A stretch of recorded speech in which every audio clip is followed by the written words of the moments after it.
તમામ પત્રકાર ભાઈ બહેનોનું રાજીવ ગાંધી ભવન ખાતે વિશેષ પત્રકાર પરિષદમાં સ્વાગત છે। આજની આ વિશેષ પત્રકાર પરિષદમાં ઓલ ઇન્ડિયા કોંગ્રેસ સમિતિ દ્વારા સમગ્ર દેશમાં વિવિધ પ્રદેશોની અંદર એટલે કે ગુજરાતની અંદર અમદાવાદ અને રાજકોટ ખાતે પત્રકાર પરિષદનું આયોજન છે। આ વિશેષ પત્રકાર પરિષદમાં મહારાષ્ટ્ર સરકારના પૂર્વ મંત્રી અને સંગઠનમાં જેમને યુથ કોંગ્રેસ થી લઈને રાષ્ટ્રીય કક્ષાએથી લઈને પ્રદેશ કક્ષાએ તમામ પદ ઉપર કામ કર્યું છે તેવા જુજારુ નેતા અને મહારાષ્ટ્રના વિસ્તારમાંથી મહારાષ્ટ્ર રાજ્યમાંથી વિધાયક તરીકે જેઓ કામગીરી કરી રહ્યા છે એવા યશોમતીબેન ઠાકોર આપણી વચ્ચે છે। આપણી વચ્ચે મહિલા કોંગ્રેસના પ્રમુખ જેનીબેન, મહિલા કોંગ્રેસના બેનશ્રી અને ગીતાબેન, સુજીબેન, મારા સાથી ભાઈ શ્રી હેમાંગભાઈ, ભાઈ પાર્થિવરાજ, ભાઈ સોશિયલ મીડિયાના ચેરમેન ભાઈ શ્રી કેયુભાઈ શાહ ઉપસ્થિત છે। હું વિનંતી કરું યશોમતીબેન ઠાકોરને કે તેઓ આજના રોજગારી અને મોંઘવારીના મુદ્દા ઉપર કોંગ્રેસ પક્ષના કાર્યક્રમ અને જે દેશની સ્થિતિ છે એના અંગે આપની સાથે વાતચીત કરે। સન્માનીય યશોમતીબેન ઠાકોર।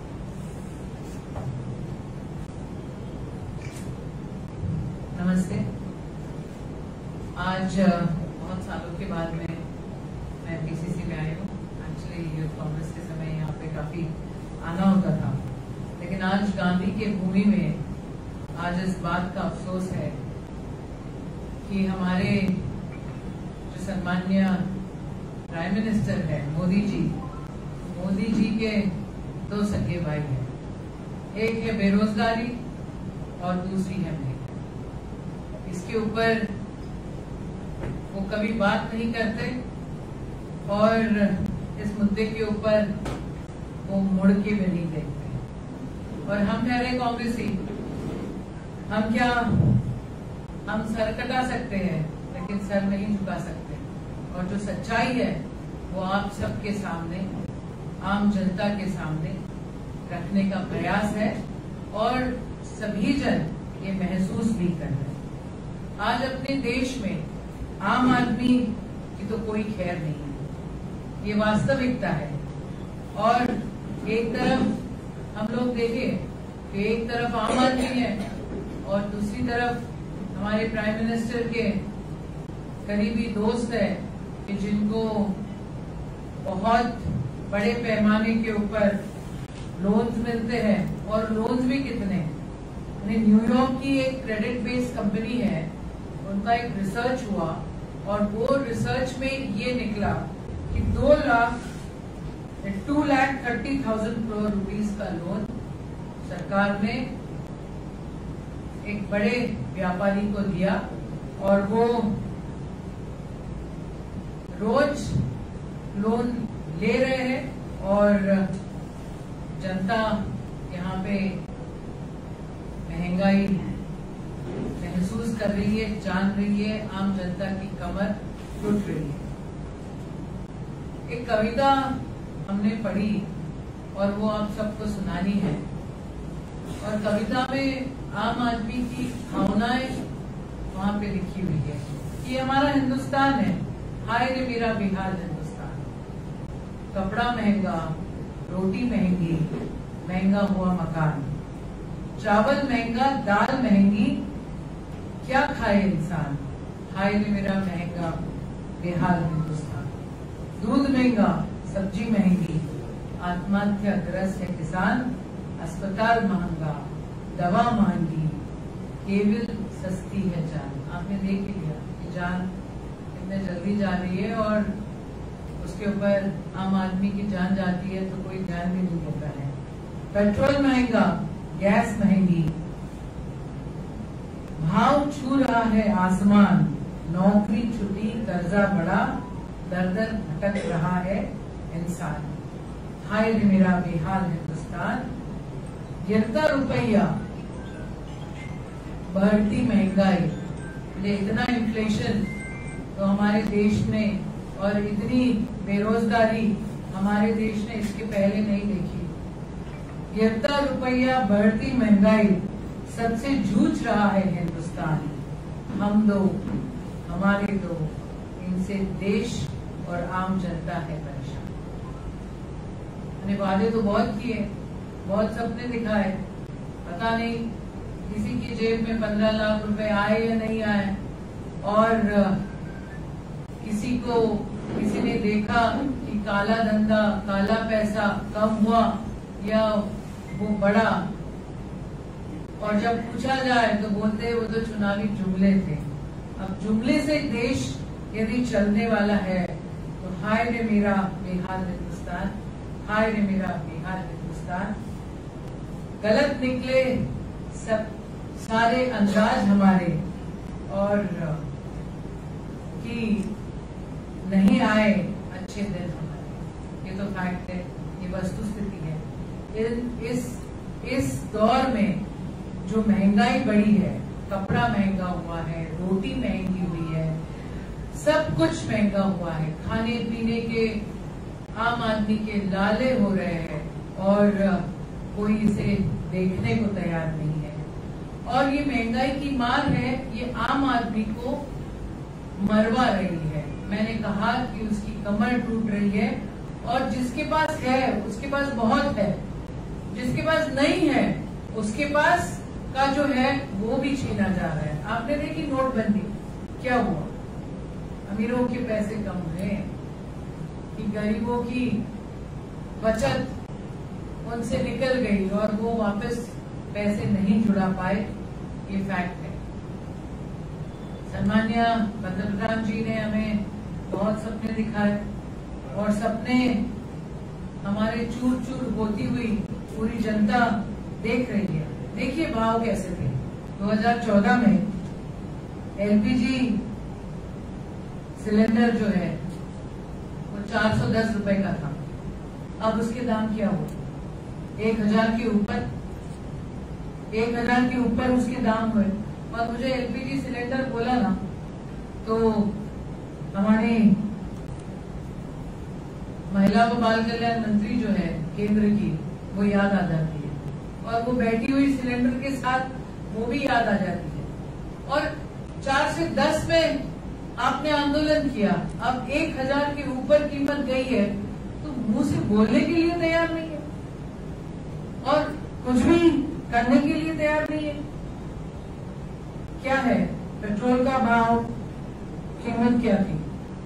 71 रुपीज, अब क्या है? 100 के ऊपर। अलग अलग राज्यों में कम, थोड़े बहुत कम ऊपर ज्यादा है, लेकिन 100 के ऊपर है। ये तो वस्तुस्थिति है। डीजल के भाव कितने थे 2014 में? 56 रुपीज, और आज कितने हैं? 90, 95। अब मार तो सिर्फ आम आदमी को ही बैठ गई। जो अमीर है उसको क्या फर्क पड़ता है? 70 रुपए का हो या 90 रुपए का या 100 रुपए का, वो तो अमीर ही है ना, उसको कोई फर्क नहीं पड़ता।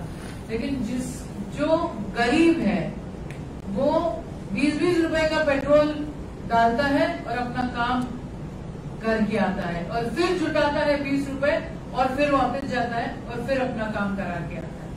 उसको तो 20 रुपए, 10 रुपए, और दाम भी बढ़ते, एकदम से नहीं बढ़ते। कैसे बढ़ते हैं? आज 50 पैसे बढ़े, कल और 50 पैसे बढ़ेंगे, परसों और 20 पैसे बढ़ेंगे, फिर और उसके बाद में और 60 पैसे बढ़ेंगे। आप देख लो महीने भर में 10 रुपया ज्यादा हो गया होगा। तो ये तो छेड़खानी है आम जनता के इमोशंस के साथ में, और ये कोई नहीं सहन कर सकता है। आप खाने का तेल है, कितना है? वो भी 100 रुपए के ऊपर जा रहा है। आप मीट देखो, आप दूध देखो, और इन सब के ऊपर जीएसटी लगा दिए। पैक किया कि जीएसटी लग गई, पैक किया कि जीएसटी बढ़ गई। तो अब हो क्या रहा है आप बताइए? आम आदमी मर रहा है और उसकी तरफ देखने के लिए कोई तैयार नहीं। 2019 में सम्माननीय पंतप्रधान जी ने हमें बताया था कि जो मूलभूत लगने वाली चीजें हैं, जैसे दूध है, लस्सी है, गेहूं है, चावल है, उनके ऊपर जीएसटी नहीं लगाई, लेकिन अब जीएसटी लग गई। उज्ज्वला योजना का क्या हाल हुआ? बहुत सारी सब्सिडी थी, 19 जीत गए, सब्सिडी गुल। अब 1000 रुपए का वो वापस रीफिलिंग ऑफ सिलेंडर्स, वो भी आम जनता नहीं कर पाए। कभी झुग्गियों में जाकर देखिए और क्या हालत है उन महिलाओं की, उन घर की। वो फिर से लकड़ी लगाने लगे, जितनी लकड़ी उसे मिलती है या दूसरा कुछ मिलता है उससे खाना पकाने लगे। और खाना भी बेचारी पकाती है कि नहीं, क्योंकि उसके तो पर कैपिटा इनकम में उसकी तो बढ़ती नहीं हुई है। उसके जितनी इनकम थोड़ी बहुत भी बड़ी होगी तो दाम तो उतने बढ़ गए कि मैंने इसको क्या कहेंगे, डूब मरो पॉलिसी। इसको दूसरा कुछ भी नहीं कह सकते हैं, इसको डूब मरो पॉलिसी ही हम लोग कहेंगे। इलेक्शन हो गया, जुमले बता दिए, जुमले खत्म, इलेक्शन जीत लिया, फिर आप आम जनता डूब मरे, कोई किसी को कोई लेना नहीं और देना नहीं। ये सारी चीजें हिंदुस्तान का जो कंज्यूमर है, हिंदुस्तान की जो आम जनता है, उनको चिमटे लगाने की ये पूरी कोशिश है। और इस कोशिश में हमारी जो सेंट्रल गवर्नमेंट है, उनकी जो पॉलिसी है, उनमें वो पूरे सक्सेसफुल हो चुके हैं। अब फिर से दाम बताना ये तो मैं नहीं चाहूंगी, लेकिन जो भी हो रहा है वो गलत हो रहा है और इस गलत के ऊपर हम लोग आवाज उठाएंगे, हम लोग बोलेंगे। जहां पे इंटरनेशनली प्राइस कम हो रही है, वहां पे हमारे यहाँ पे पेट्रोल और डीजल के भाव बढ़ रहे हैं। और इंटरनेशनल बाजार में यदि कीमत थोड़ी भी बढ़ती है तो हमारे यहाँ पे तो बढ़ोतरी हो जाती है। अब कितने दिनों से, यहाँ पे कुछ महीनों से इंटरनेशनली भाव कम होते जा रहे हैं डीजल और पेट्रोल के, और हमारे यहाँ पे बिल्कुल कम नहीं हो रहे, हमारे यहाँ पे तो बिल्कुल बढ़ते ही जा रहे हैं। इसके साथ में आपने देखा होगा कि बेरोजगारी इतने बड़े पैमाने पे है। पिछले 45 इयर्स यदि आपने देख लिए, 40 साल के ऊपर पिछले यदि देख लिए, तो इतना अनएम्प्लॉयमेंट कहीं नहीं, कभी नहीं हुआ। अग्निपथ एक नई योजना, अग्निपथ में यूथ को 4 साल की मिलिट्री सर्विसेज में नौकरी लगेगी। मैंने विधायक भी 5 साल का होता है, प्राइम मिनिस्टर भी 5 साल का होता है, लेकिन यूथ को 5 साल हम लोग नहीं देंगे और उनको वहां पे हम लोग पेंशन भी नहीं देंगे। ये तो पूरी नाइंसाफी है। यहाँ पे इन लोगों को लेबर क्लास बनाना है, यहाँ पे एम्प्लॉयमेंट जनरेशन और सिक्योरिटी की बात कोई नहीं कर रहा है, और यहाँ पे आम आदमी के खीसे को चोट लगाने वाली बात हमेशा कही जाती है। 42% of the youth of the age of 20 to 24 was still looking for jobs। अरे जॉब क्रिएशन करना ये तो कोई बात ही नहीं कर रहा है। याद होगा आप सबको, पंतप्रधान जी ने कभी एम्प्लॉयमेंट जनरेशन की बात की और पकोड़े तलने वाली बात की। तो पकोड़े तलने वाला एम्प्लॉयड यूथ है हमारे इस देश का। इसलिए मैंने कहा कि हाय रे मेरा हिंदुस्तान बेहाल है और बेहाल होता जा रहा है। सही मायने में आपने देखा होगा कि पिछले पूरे 1 साल से हम लोग कांग्रेस वाले जब सरकार गलत निर्णय करती है तब हम हमारी आवाज उठाते हैं और हम आवाज उठाते रहेंगे। मैंने आपको बोला कि मोदी जी के 2 सगे भाई, एक है बेरोजगारी और एक है महंगाई, और है 2 सगे भाई, एक है ईडी और दूसरी है सीबीआई। तो ईडी और सीबीआई और बेरोजगारी और महंगाई, इन सब से इस देश को घेर के रखा हुआ है। जिसके पास है उसके पास बहुत है, और जिसके पास नहीं है उसकी तरफ कोई मुड़ के नहीं देख रहा है। यही इस देश की वास्तविकता है और इस वास्तविकता से हम लड़ रहे हैं। हम आपसे नहीं डरते, हम केंद्र सरकार से नहीं डरते। आप ज्यादा से ज्यादा क्या करोगे? ज्यादा से ज्यादा कर भी क्या सकते हो? आप डिक्टेटरशिप की तरफ जा रहे हो और आपको लगता है कि धमकी दे देंगे तो हम चुप हो जाएंगे। हम नहीं चुप होंगे, हम झगड़ेंगे, आम जनता की आवाज हम उठाएंगे। और अभी तो हल्ला बोल है, बहुत बड़ा हल्ला बोल है। हम लोग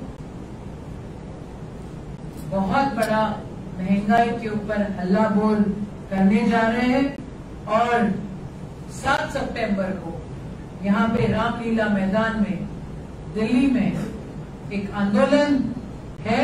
और मेरी गुजारिश है आम जनता से कि आप भी आइए, क्योंकि आज यदि नहीं बोलोगे तो कल बोलने के लायक आपको रखेंगे नहीं, और आज यदि नहीं बोलेंगे तो कल का हिंदुस्तान हमें माफ करेगा नहीं। नाइंसाफी हम सहन नहीं कर सकते। हमारे सर कटे तो चलेगा, लेकिन हम कभी सर नहीं झुकाएंगे। इतना ही मेरे भाइयों मैं कहती हूँ और रुकती हूँ। जय हिंद। 4 सितंबर 4 थैंक यू।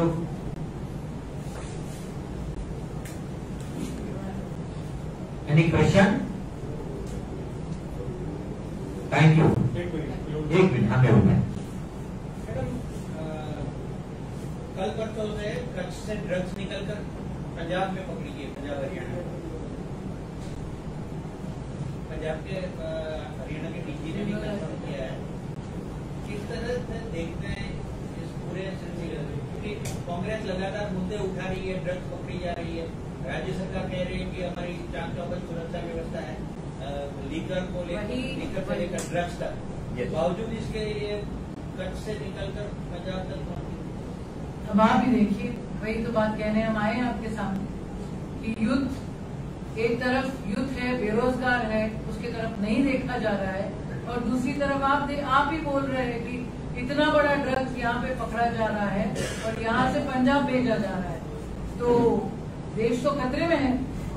तो देश को बचाने के लिए आप सब भाई, हम लोगों की आपसे भी अपेक्षा है, आप भी सब हमारे साथ जुड़िए और इस देश को बचाने की हमारी जो कोशिश है वो कामयाब करने में आप भी हाथ बताइए। यस। किस बात के गुनाहगार को छोड़ दिया गया, गुजरात सरकार भी छोड़ा, पूरे देश में इसको लेकर भैया प्रद्युम्न जी कभी प्रेस लेते हैं तो उनको भी पूछिएगा कि बिल्किस बानो के अपराधी कैसे पवित्र है।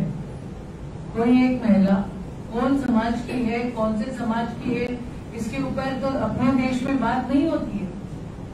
लेकिन जिस दिन हर घर तिरंगा हमने लगाया, उसी दिन एक महिला के साथ में, जिसके साथ इतनी घिनौनी हरकत हुई, और वो जो जस्टिस तब थे उन्होंने कहा कि ये हिंदुत्व नहीं है, ये हिंदुत्व की बदनामी है। एक ऐसा हिंदुत्व जो महिला का यदि रिस्पेक्ट नहीं रख सकता तो उससे आप हिंदुत्व नहीं कह सकते।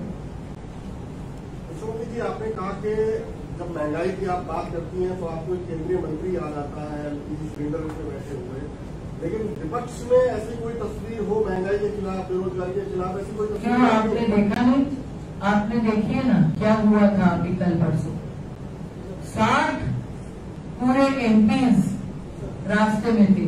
किस तरीके से उन्होंने मैन हैंडलिंग सम्मानीय हमारे नेता राहुल जी गांधी और प्रियंका जी गांधी के साथ किया, और आपने पूरा देशव्यापी आंदोलन था, वो पूरे देश में हो रहा था। अब मीडिया क्या दिखाती है क्या नहीं दिखाती ये हमको नहीं मालूम, लेकिन हमने हमारे आंखों से देखा है हमारी नेता को मैन हैंडलिंग किया और हमारी नेता को किस तरीके से जेल में डाला था। और अभी 4 तारीख को वही आंदोलन है, महंगाई के खिलाफ ही आंदोलन है।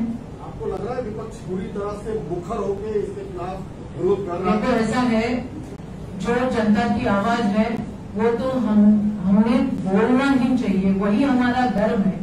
और सच्चाई यदि नहीं बता पाए और यदि हम लोग जो बताए वो आप नहीं दिखा पाए तो फिर तो कहाँ जाएगी। अरे हमारा जाने दीजिए भाई साहब, आपका जाने दीजिए, हम जो व्यासपीठ के ऊपर बैठे उनका जाने दीजिए। आगे जनरेशन का क्या, कैसा देश देंगे हम उनको हाथ में? हमारे पूर्वजों ने तो अच्छा दिया, हम क्या देंगे उनको हाथ में? हमको तो सुरक्षित हिंदुस्तान उनके हाथ में देना होगा, जो किसी से कोई भेदभाव नहीं करता है और जो ऐसी घिनौनी हरकत नहीं करता है। हमको तो झगड़ना पड़ेगा, हम झगड़ेंगे। हमें, मैंने बोला, हम सर कटा सकते हैं लेकिन सर नहीं झुकाएंगे। मैडम, बिल्किस बानो केस में 134 सनदी अधिकारियों ने सीजीआई रमन्ना को खत लिखा था और ये कहा था कि अपना फैसला रिकॉर्ड करें, जिसमें पूर्व एलजी नजीब जंग से लेकर चंद्रशेखर ने सुजाता सिंह की थी।